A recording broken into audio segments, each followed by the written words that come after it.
What's up, everybody? Welcome back to Call the Damn Leads, the show by sales professionals for sales professionals. I'm your host, Drewbie Wilson, with more than 2 decades in sales. I've been through it, seen it, heard about it. Now I'm bringing it to you, my favorite people in the world, the sales community, because this is the greatest opportunity on the planet. Doesn't matter what personality type, what background, what history you have, you can find your place in sales. And today's guest is no stranger to that. He's someone I've had the pleasure of getting to know, and I'm really excited to have on the show today. He's my new friend, Swire the Promo Guy. What's going on, man? How are you today? I'm doing well, Drewbie. Thanks for having me on your show. I appreciate you being here. Now I'm excited, and I want to jump right in, man. I want you to tell us your craziest sales story. Yeah, thank you. I'm in promotional product industry. So as you imagine, one of the busiest time is around the holidays, Christmas season, right? So normally I know that people call me around Christmas time, a really crazy timeline. Usually I would tell you like a couple of days before. I don't like to take on new jobs because I know those are crazy, crazy timeline. So, but one year, I think that was back in 2017, I picked up a call, executive assistant wanted to get just a couple of hundred business cards for her boss, right? So, okay, sounds easy enough when we've done it. Turns out that she worked for a very powerful boss with a large company. So one thing led to another. I was able to help this executive assistant get exactly what the boss wants. And later on, she referred me to 20, 50 other executive assistants that work for other bosses and partner within the company. So I think that's led me to, I know you wanted to talk about, how to retain a client, so love to talk more about that. But, that's kind of my crazy story. And one of the fun things about that is it's often we try to set boundaries as professionals, right? We want certain size orders, or we want to work with certain kinds of clients, and that's good because it helps you define your path in sales. But sometimes it's those little off the wall deals that we take it's like normally it's it's a busy season, I wouldn't necessarily take a smaller order, but let me go ahead and take care of this for you real quick, and it can lead to such amazing things. And as you had mentioned, referrals from doing a solid for a customer can often be some of the best clients that you ever have. So when you're talking about retention and you're talking about, kind of that story of the small deal, what did you learn from that in the sense of how did you turn that into the retention model that you have now? I think you hit it on the point, right? So, we all have our criteria. We all have our maybe minimum order or minimum budget, right? That we'll take on. Sometimes we do help smaller orders, or maybe, they're really friendly. We really want to help them. And with the intention that later on, this company, you somehow know that, they are going to turn into a large customer. Or when you work with a larger organizations, a lot of times they will give you a really small job, really to see your process, to see how you're doing before they will commit to a big order. A lot of B2B type customers just do it that way. And I think not only I'm able to bring in a client, I actually learn more about, ask them questions, right? Do you normally do things that rush? That's, kind of crazy timeline, and get to know their pain point. And she told me that, yeah, that's what I normally used to, because the boss will have the meeting normally on a Friday morning, and they would dump all the things to me Friday afternoon, and I have to do it. Right, I have to do it to keep my job, to make sure that I look good in front of my bosses. So then I find out, and I uncover more that there are other assistants have the same type of pain point. So I kind of fit in to the needs, and I also uncover if I'm able to fulfill what they needed. Pricing at that time is not the priority of the project. So that's like music to my ear. There's so many things to unpack from that. There's some gems here, so I want to go through that because I am a huge fan of pre-qualifying questions. And so, you had mentioned, hey, asking the right questions and making sure you're working with the right people. Do you have like 2 or 3 pre-qualifying questions that you use on every conversation or call that you have? Yeah, I think in sales professional, especially, us being in the industry for a while, we're a lot of knowledge. A lot of time when we hop on a sales call, we talk for the longest time. Like we tell them all the specs and how good we are, things like that. And we don't let our customer talk. I actually use a tools right now that can actually monitor how much I talk during the call. I would always turn the ratio, the customer, if they're able to talk 60% or more, then I'm a win, because I want to let them talk, because if they open out and try to speak with their problem, I can actually pick up little snippets, right? Are they more price conscious, or are they under a crazy timeline, or how do I really stand out here? Because if I just pitch, right, for what I normally would do, a lot of time I will miss things. But if I'm asking the right question, especially what I like to do, and I actually have it in front of my monitor, my cheat sheets, right? I actually ask them, so you're looking for, I would assume that you're talking to a few other companies. What would be an ideal project looks like to you? Can you let me know more about that? And I let them know, I let them talk. Maybe they want to be color, they want to be looking nice, or they're actually focusing on price. So without me asking that question, they're probably not going to tell me any of it. That's so true, and I love that, because as you were saying, there's those couple of things that matter. It might be the logistics. Hey, how fast can you get them here? Mm-hmm. How much is it going to cost me? Or what is the quality? And there's a meme out there where you can kind of see the triangle. It's like you can always get two of the three. You can get good and fast, but it's not going to be cheap. And you can get good and cheap, but it's not going to be fast. And there's all these little angles to it.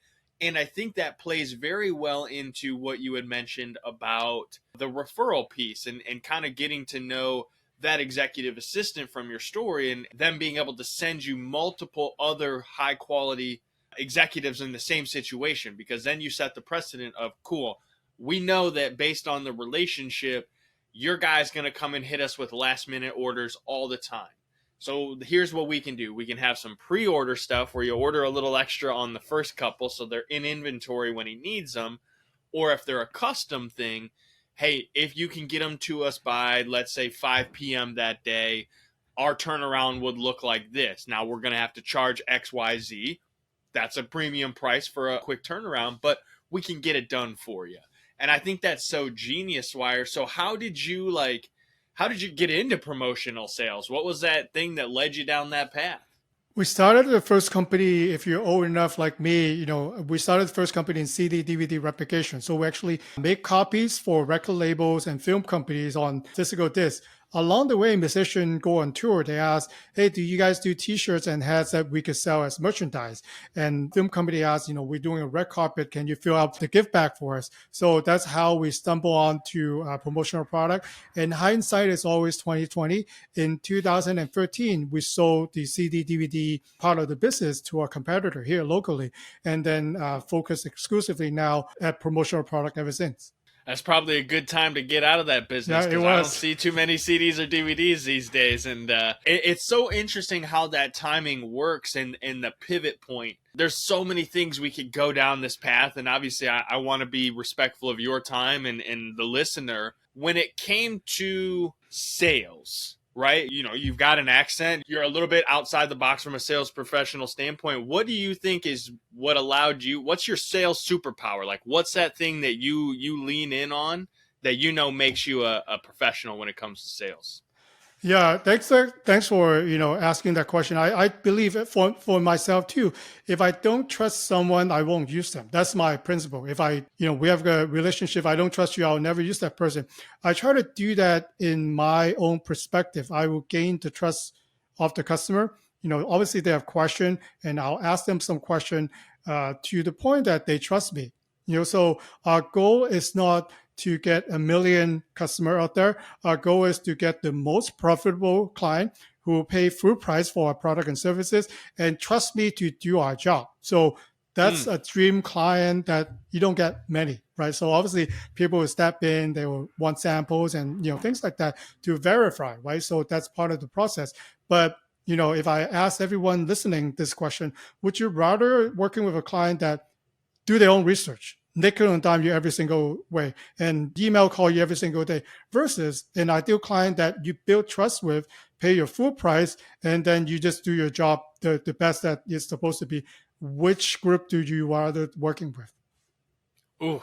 And that brings up another one of those memes. I love memes, so I like that's my thing. But it's so true. It's that meme where it's like, hey, $500 client, hey, when can we hop on a call? I've got some questions, like this, that, whatever. And then it's like the $50,000 client is like, wire sent, let's go. Mm-hmm. And it's so funny how that can change. And I love that because one thing I always encourage all sales professionals, entrepreneurs, small business owners to recognize, right? That the customer is right because you need them. You want to do business with them. You want to serve them. You want to help them.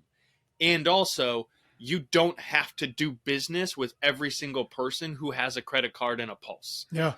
You don't have to do business with everyone. You can be selective and choose who you want to work with based on certain criteria. And it's so interesting, Swire, and I would love your take on this, how when you start narrowing in and putting in those boundaries of, hey, we work with this specific kind of individual, how much more you find them and really how much more you would appreciate doing business with them because you actually like the business that you're doing. Well, first of all, I think the discovery process is, I challenge everyone to, do you know who your top 10 clients are? Meaning that they give you the most amount of dollar or in quantity, whatever related to your business.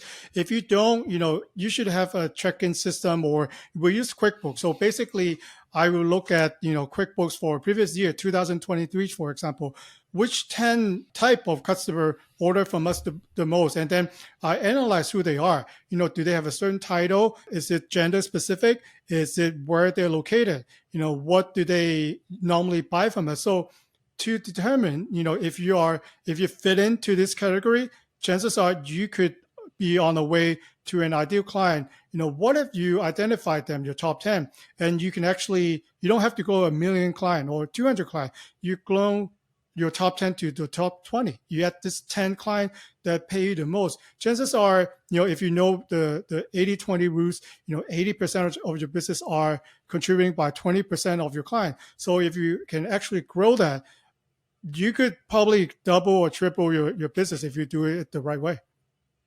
Well, and that's a great point when we circle back to the idea of retention. A lot of small business owners, entrepreneurs, when they get into the game, the only thing on their mind is like grow, which is important, right? You got to grow.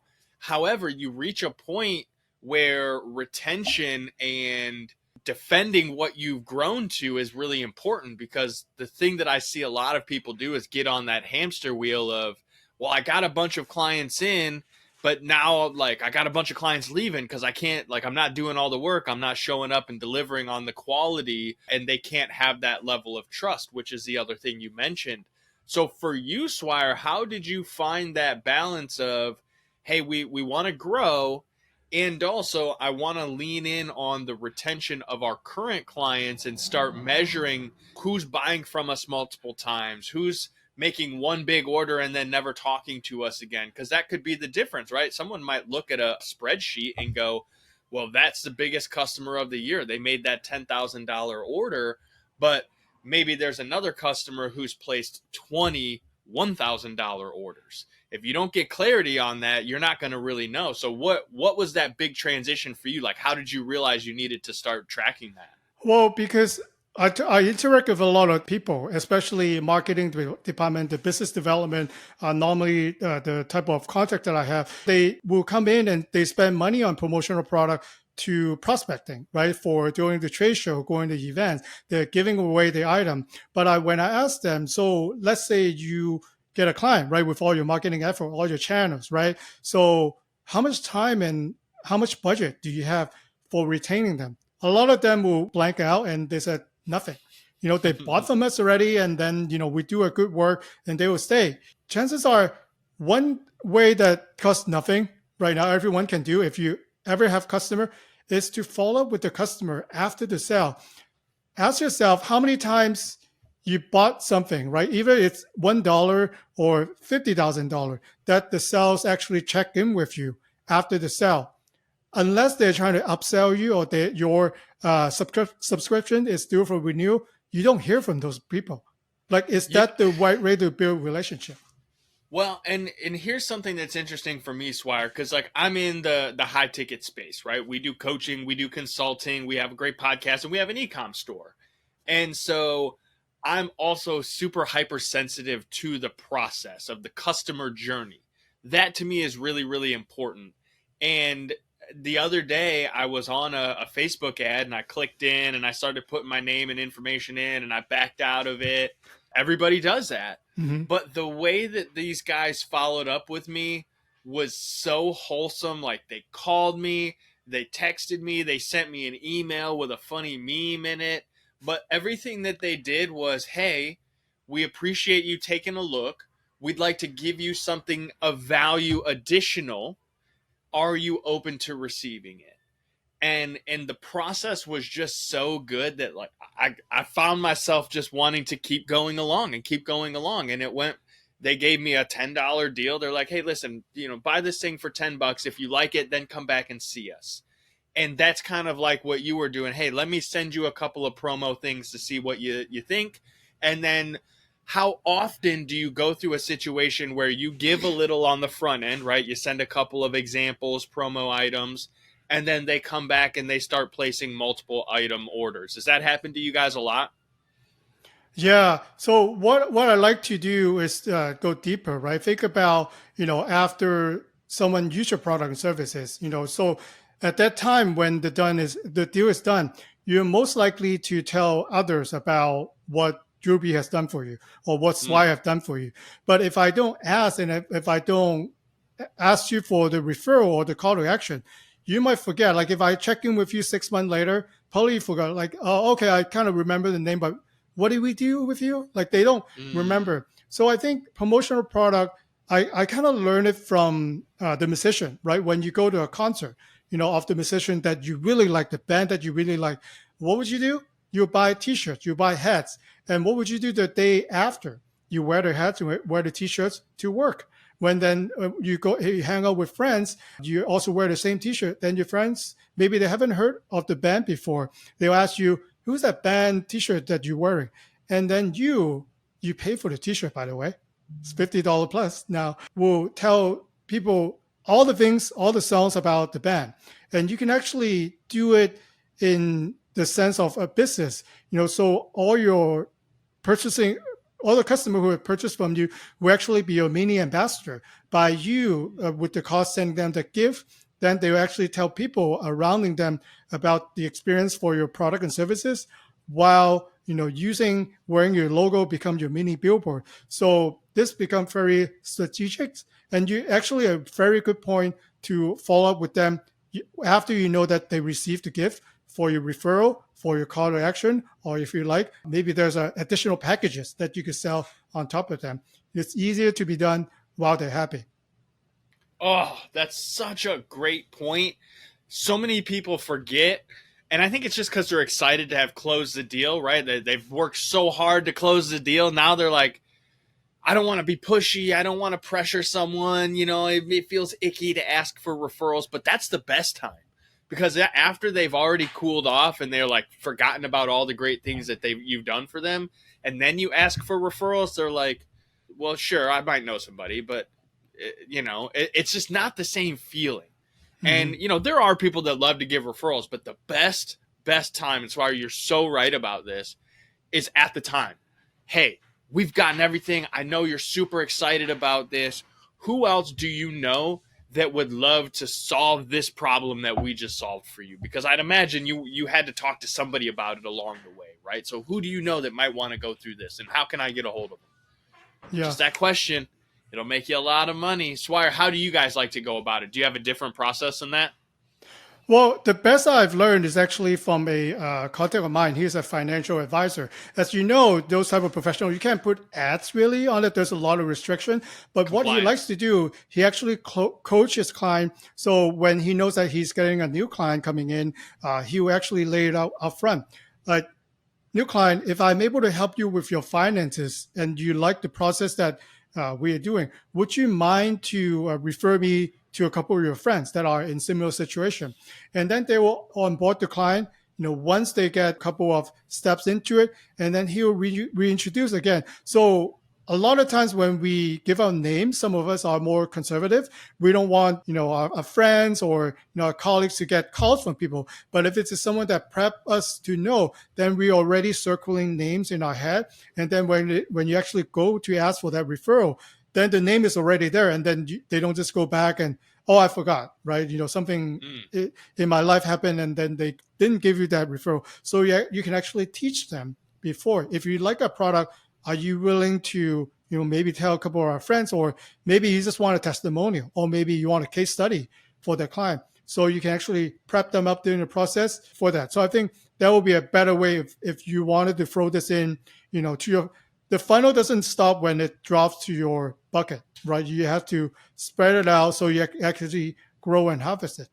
Oh, man, that is mic drop moment. That's so good. And honestly, I feel like we could probably hang out together and chat about this stuff all day, because I love to nerd out on the follow-up and great customer service. And Swire, I know this is something that you do very well and you're very passionate about.